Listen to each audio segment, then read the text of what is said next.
All right, let's get started. Yep. Thank you for joining us. You spent your early years as a classicist studying Greek history, the Mediterranean area. That area was filled with wars, and you spent a lot of time on that. There was foreign policy involved. Yes. Are there some principles that we can take away, that we can learn from the past? And what I'm thinking of is, people look back to the fall of the Roman Empire, and they said, we see some things that were happening over time that sort of led to the decline of the Roman Empire. And people debated those for some time. Are there some principles that relate to foreign policy that you saw that you can take from classical history?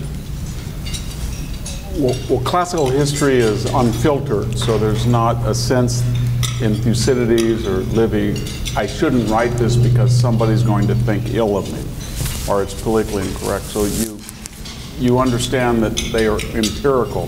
They're just describing the world as they see it without an agenda for the most part.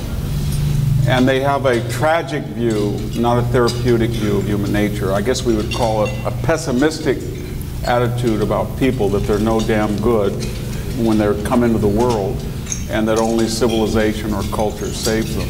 And what that means is, when they look at foreign policy or wars, they believe that people react to predictable stimuli, and one of them is deterrence. That there's always going to be maybe a minority of nations or states, but there will be nations or states that want to take something that doesn't belong to them. And the only thing that they understand is that in a cost-benefit analysis, the results would not be in their interest. So I think what I'm getting at is, they looked at the world by saying, and it was Vegetus who said, if you prepare for war, you will have peace. That's one thing to remember. The second is, they had a very pessimistic view about all of us as far as our reaction to leaders. People go to the San Francisco 49ers when they're on their way to the Super Bowl, and the stadium is empty when they're 3-10. And in the classical way of thinking, if you're a nation that is perceived as weak, then people are not going to gravitate toward you, no matter how idealistic it is. Athens had a utopian agenda, and they said, we're going to empower everybody without property who's a free citizen. And yet it was popular, or at least it was perceived as popular, when it was strong, and when it was in decline, it had more enemies than it knew what to do with. It's kind of a hard message to take, because it would say that when George Bush went into Iraq and they toppled the statue in 2 weeks of Saddam, everybody, I think it was Chris Matthews who said, we're all neocons now. 90% of the public approved of that. By the time of the insurgency in 2006, his polls were down to 30%. You can argue about what the reason is, but a classical Greek author would say, to quote Al Davis, just win, baby, and you didn't win. And if you don't win, then people are not attracted to you. And that's hard for us to understand, because a lot of odious people embrace that view. Bin Laden was the one that said that people are attracted to the strong horse, but there's an element of truth in that. So it's a pretty tough message about deterrence and perceived strength, realism. It's not an excuse for bad behavior on the part of states, but it's something to keep in mind in our therapeutic society. Yeah. Well, first let me just say, Tom and Buddy, I'm really pleased to be here, and World Affairs Council wants to work with you more often, and say hello to all of our members and encourage them to look at IPI as well. Victor, I'd like to ask you about your book. I really enjoyed it, and that you noted in the presidential campaign that President Trump outlined the following criticisms of President Obama, and you named 5 of them. Resources are overextended, allies are not paying their fair share, our friends are beginning to think that they can't depend on us, our rivals no longer respect us, America no longer has clear foreign policy goals. These arguments clearly resonated with the electorate. Where do we stand now? Well, I think if I look at where does he stand now, requires a factual-based answer, something that's empirical. So are we better off vis-a-vis, let's just take 5 areas. China. it was a consensus that China was on a trajectory to be a world hegemon. And whether we like it or not, the bipartisan establishment consensus was that we have to manage that ascendance and that we can't stop it. Trump came along and shocked the world by saying, I'm going to bring tariffs, a Neanderthal idea in the 21st century. But when you look at China today, it's far weaker than it was 3 years ago. As we speak, they're getting a very bad press from the coronavirus. That's the scab that's sort of exposed this wound of autocracy beneath. They've got 1 million people that we're talking about for the first time in re-education camps. They have the Hong Kong democracy problem, and they're not winning the trade issue, and much of their figures on GDP and employment are rigged. And so I think we're better off there. If you look at North Korea, he came into office with an assessment that there were 6 to 8 nuclear missiles, missiles that were tipped, pointed at the West Coast. Whatever the situation is now, each day that we're here is a bad day for North Korea given the sanctions. If you look at Iran, I was one of the people who felt that the Iran deal was a way of fobbing off their acquisition of nuclear weapons for 10 years, because the agreement had nothing to do with missiles, nothing to do with its terrorist appendages in Syria and Lebanon, nothing to do with spot inspections over the whole country. Today, every day that we wake up is a bad day for Iran. They've got 20% unemployment, they've got 25% inflation, they've got about 10% negative GDP. It's not a sustainable trajectory. And all the cards are in our favor if we'll just not panic. They have to do something to stop that. And that was not true 2 years ago, or 3 years ago, I should say. Europe, he shocked the world by saying, why are we paying for NATO 75 years after the creation of the alliance and the Soviet Union? It was sort of, God, how can a president say such a slander against NATO? But his point was they all promised to pay 2% of GDP, and only 4 of the 27 nations ponied up.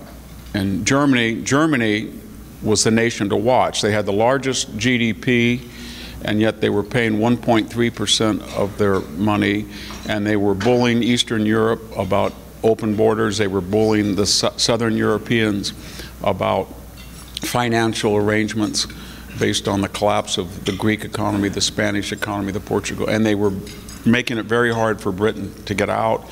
And according to the Pew International poll, of all the countries in the EU, what country had the least favorable impression of the United States? Germany. 52% of Germans did not have a favorable impression. So Trump comes along and says, the emperor has no clothes. The Cold War's been over for 30 years. They don't want to pay for defense. They don't like us. So let's just tell them, pay up. And he's got 6 more nations to do that. I think he shocked NATO. And so I think that's better. And finally, the Middle East. Trump came along and he used this word, endless war. That was a subtext for Afghanistan. But the generals got mad at him, but he said, what's the situation? And I don't think any of them said, well, it's going to be like South Korea. We got to stay there for 50 years. I think that's what they were thinking, but they didn't have the guts to tell him that. So he said, you know, let's take a look at the Middle East. Israel is stronger than it ever has been. Most of the moderate Arab nations, the Gulf monarchies, Egypt, Jordan, are allied with Israel de facto. The Palestinian cause doesn't resonate anymore. The idea that Palestinians are central to peace is not true anymore. So what did he do? He cut off the $700 million channeled through the end of the Palestinians. He moved the embassy to Jerusalem. He said the Golan Heights are not going to go back. He got out of the Iran deal. And then he said, we're the largest producer of gas and oil. We're the largest exporter next year. Europe is the largest importer of gas and oil in general, and China is the largest importer of Middle East oil. Therefore, and Europe is the largest consumer of Russian oil, yet they will not frack. The Europeans got a lot of natural gas, they will not frack. So Trump comes along and says, why should we keep the Straits of Hormuz open for the Europeans and the Chinese? Now, you can make the argument, well, because the world economy is central to all of us, but in a way he had a point.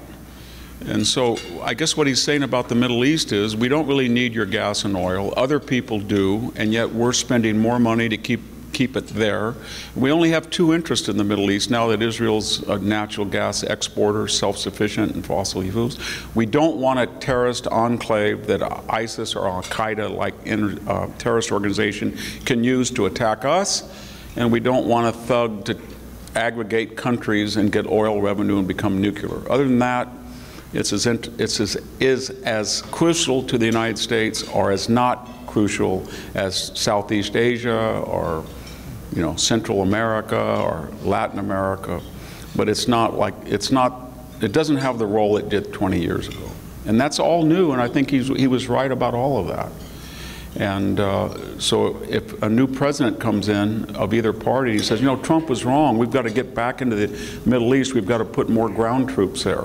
Or if he says, you know what, China, if we'll just accommodate its inevitable resurgence, it'll be like Carmel one day, we'll liberalize it. Or if somebody says, we've got to bring back the Iran deal because they promised that they won't get a nuclear weapon. Or, we've been too hard on NATO. I just don't think that's going to resonate. You talked a bit about free trade. IPI is a free market group, so we have historically supported free trade. President Trump has come in and thrown a cog in that wheel. But in the debates about free trade, generally pro-free trade supporters have said, this is good for the economy, it's good for people. There are people who are displaced from that, but eventually, overall it's better. But you actually have a bit of a different perspective because not only are you an academic scholar, you're a farmer. And you've been on this farm for many years. Talk a little bit about your own experience back during the Reagan administration and what's happening recently in your own take of what's happening with trade.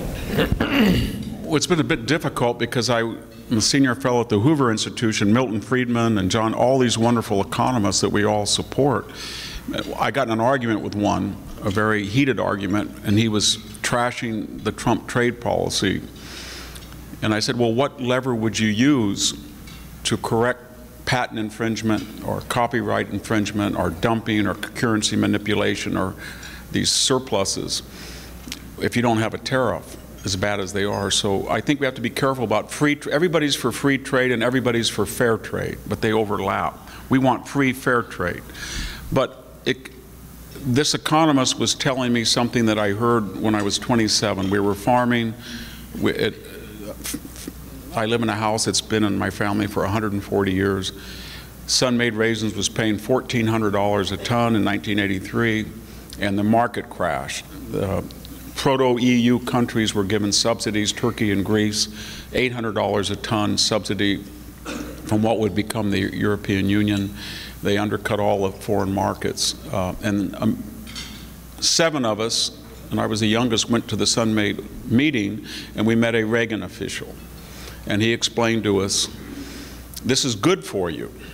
The market went from $1,400 a ton to $400 in 12 months, and the break-even was $700 a ton. So everybody would spend a whole year and lost the equivalent of about $900 an acre. For us, it meant about $200,000. And this was in 1983. And so this official, who's about 30 years old, free market advocate, said, well, and I said, now how can that be? Well, here, let me explain to you. A lot of you are going to go broke, and you have old vineyards, and you shouldn't be in the business in the first place. I said, okay. And then the people who will take over under this creative, destructive process will be a lot more efficient. I said, I follow you. But how about the Europeans that are even less efficient than we are? Because I've lived in Greece 3 years, and their vineyards are pathetic. And he said, oh, it won't be sustainable. I said, it will be if we keep paying their defense bill and NATO, which we do. And he said, well, that's not in my purview, but those subsidies are not sustainable. I said, they may not be in 30 years, but there's a hell of a lot sustainable today. And then he said, and for you who survive, it'll be better because you'll be able to produce raisins at $400 a ton. I said, would you want to come out and try it? Because it's not an easy thing to do. And so he was right, and everybody in my entire 4-mile radius went broke. The ditch tender who had a farm blew his brains out. My mother, who was subsidizing it, got brain cancer, I think that was related to that. I had a father who became an alcoholic. I saw another farmer that I knew really well. This was kind of a macabre story, but he wrote a note and said, I cannot make it at $400 a ton. He went into his garage, he hung himself, he turned the car on and closed the doors, he took pills, and then he shot himself as he was hanging, a foursome. And what I'm getting at is that that's anecdotal and all that, and I understand, and the Reagan official had the right idea, but part what Trump was trying to say was, don't tell us that the Midwest is hollowed out because a bunch of people took opiates, or they didn't learn coding, or they didn't get in the truck like Kevin Williamson said at National U and went over to do fracking.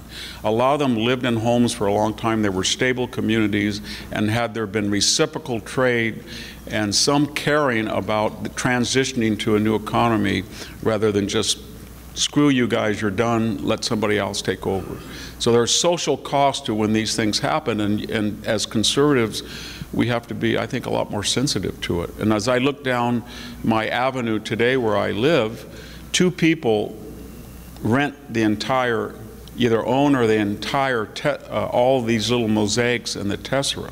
One man has 17,000 acres of almonds, and the other has 22,000, who rents my place.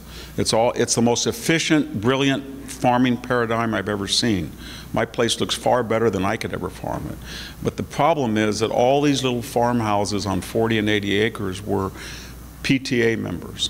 They were hospital board members. They were Little League coach. That's all been obliterated. California is a medieval society of a very few wealthy and a lot of very poor people. But the middle class has been completely wiped out. And where I live, it's a nightmare.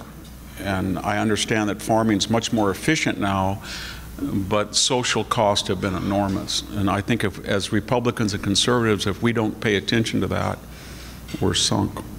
That's kind of a rant, too long.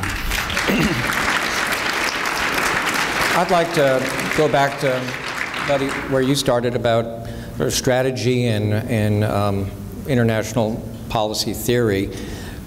At one time, it was pretty simple. We were in the Cold War, Soviet Union, United States, mutually assured destruction. Now we seem more worried about Iran and North Korea, which are able to use their nuclear capacity as bargaining chips. The strategy that President Trump has been using is sanctions, but it still seems that we're at a stalemate. What do you think we are going there?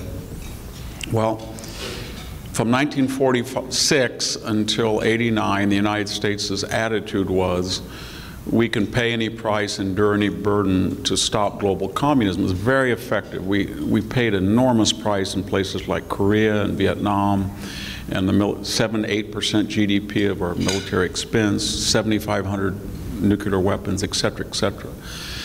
But the subtext to that was, if the Japanese don't want to let in beef, that's okay. We're going to bring them into the economy of free market nations. If Germany wants to have asymmetrical tariffs on, say, GM pickups versus Mercedes, okay, they don't like to drive trucks anyway. That's how we said it. So we defended the world, and we took a hit, and all of a sudden everybody said, well, the world's not flattened anymore. It's not 1946 to 1955 when we were producing 60–70% of the world's manufacturing for Japan that was flattened, Germany was flattened, Western Europeans had been occupied, Britain had gone socialist, it was inefficient, China wasn't up there yet, Russia was flattened. Suddenly the world got back, and all of us, but the policy didn't change. It was, well, we can afford this. And then when you looked at Detroit, and you look at Hiroshima, take an example. In 1945, Hiroshima was flattened, and Detroit had the highest municipal GDP growth in the United States, and it was a leader in arts, culture. And you look 10 years ago at Hiroshima and Detroit, you think that Detroit had been nuked, and Hiroshima had been the leader during World War II and afterwards. So something went wrong, and there had to be a recalibration.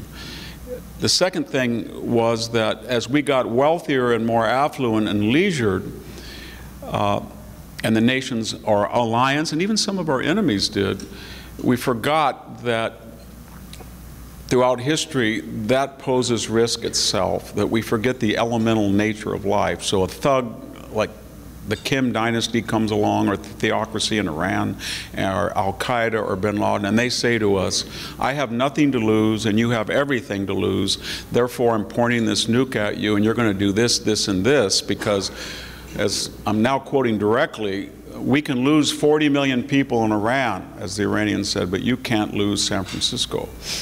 And so that's something that all sophisticated nations throughout history have had to deal with, that less successful paradigms, it's just like if we go out and you're in a Mercedes in a suit, somebody, it's a homeless person walks up and says, I'm going to beat you up. You say, I'll call the police. I don't want to get in a fight with you. I've got my reputation. I've got everything's going for me. But he knows that. So he does want it, and that's what we deal with. Rome dealt with it. Mithridates, Boudicca, Jugurtha, there were all these regional thugs throughout the empire. That's our term, thugs. They said they were national liberationists. But their premise was, Rome can't afford a person like me that has nothing to lose, and so to bother them. And yet Rome would go in and put them down. And the way they looked at it was, there's no permanent solution. It's like mowing your lawn or painting your railing, metal railing after a rainstorm when you have, it was like rust or mushrooms in your lawn. That's the way the world is. So if you have an attitude that if there's not bin Laden this year, they're going to have to invent him. Baghdadi, you'll have to invent him. If there's not Rafsanjani or Ahmadinejad, you'd have to invent them. They're always going to be there. Let's not panic, but we have a proven formula to deal with them. Isolate them, sanction them, and then deter them. And that's what we do. We're going to do that for the end of time. Let me remind you that you have the cards on the table. If you'd like to write down a question, do so and hold it up. There'll be people who can come around and pick the card up, and we'll start taking your cards in just a second. So initially, the United States, in its early days, was prone towards isolationism. Yes. That's other countries. We don't want to get involved in there. Since World War II, I think I'd put that as sort of the line. We've sort of moved more towards internationalism, more towards globalism, and more towards the, if world's policeman's not the right word, at least we're the gorilla, the 800 gorilla in the room. Should we, my sense is Trump is trying to pull us back from that to some extent.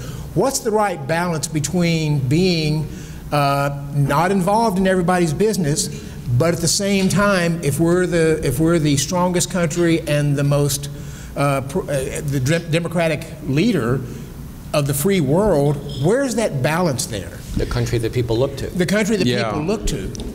Well, I think on the one end, nation building, as we've tried in Afghanistan, and I feel in a cost-benefit analysis, it wasn't worth the effort. And Libya was a disaster. So we're not going to nation build.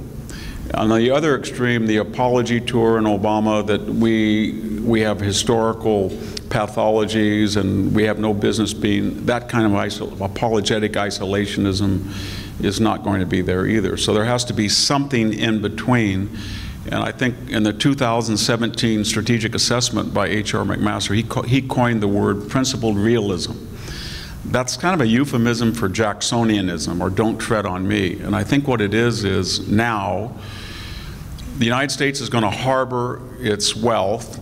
It's got the biggest economy in the world, the fastest growing economy, the best unemployment rate, it's the world's largest energy, it's rebuilding its biggest defense budget, but that didn't matter in the past because our strategic obligations and exposures were so vast that we could be, if we were tied down in Iraq, then the Iranians were using shape charges to kill Americans because they knew we wouldn't go into Iran and bomb because that would be another burden as well as the China challenge. So now I think what we're saying is, don't tread on us. If you tread on us, we're going to respond disproportionately without warning in our interest, and we're not going to worry about whether the Iranians look like Carmel or not. That's what Trump said the other day. When I have 52 targets, The sanctions are going to go on. You kill more Americans, we'll take out a power plant on Monday. It's not going to cost us anything. We can take out a base on Tuesday. We can keep doing this as long as we have more drones than you have power plants. That's the attitude that we have today. There's limitations in it, because when you say you don't want to get involved, then a lot of countries misinterpret that, as Iran misinterpret that, by saying you're not able to get involved. So Jacksonianism requires demonstrations of deterrence. As far as the world, everybody says we're not engaged. I don't understand. We have 75,000 troops in the Middle East, air, sea, and land, and we have over 400,000 troops all over the globe. So when somebody says Trump's an isolationist, or we've broken the bipartisan compact of World War II, what they mean is we've reduced slightly the overseas footprint. But it's just that what we're seeing now is hysterics from the bipartisan establishment that says if you're not everywhere and you're not, there's no reason in the world, to sum up, that you need 200 people on the National Security Council to duplicate the State Department. And when Harry Truman said he needed it, he had about 40. And you saw with all of these hearings in Congress, half these people don't know what they're doing or saying. I know a lot of them, and I don't see how they benefit at all, other than to write position papers that either no one reads or no one should read. So we're 9 to 10 months out from the election. In your book, you talk about whether or not President Trump's just going to go off into the sunset, or how long term are his disruption and the changes that he's taken? Well, I think some of the changes, both institutionally and ideologically, are permanent. Whatever your view is of Trump, he's changed the federal judiciary, and I can say that as somebody who lives under the jurisdiction of the Ninth Circuit in California. It's up to 45%, and I follow the rulings. It's changing as we speak. So some of the gas and oil, he's increased oil production by 3 million barrels a day. Some of those are lasting. The key question is, again, will the United States in the foreign policy still see China not just as a rival, but as basically an enemy? Will there be a realistic idea that if you're not a nation without a border, and a resident is not the same as a citizen, this idea that just because you happen to have 2 feet in the United States, you should have equal protection on every aspect from voting to entitlements as a citizen does, I don't think that's going to, I think the Trump idea that a citizen is different than a resident will remain. I think that there's an idea that you just don't write off the interior of the country and you call them, as Joe Biden said, the dregs of society, or the irredeemables, or the deplorables, or even worse. And I think that's changing, that the Midwest is going to be, it's a very important, integral, historical part of the United States, and it's not, the United States is not going to be defined by Palo Alto and Washington.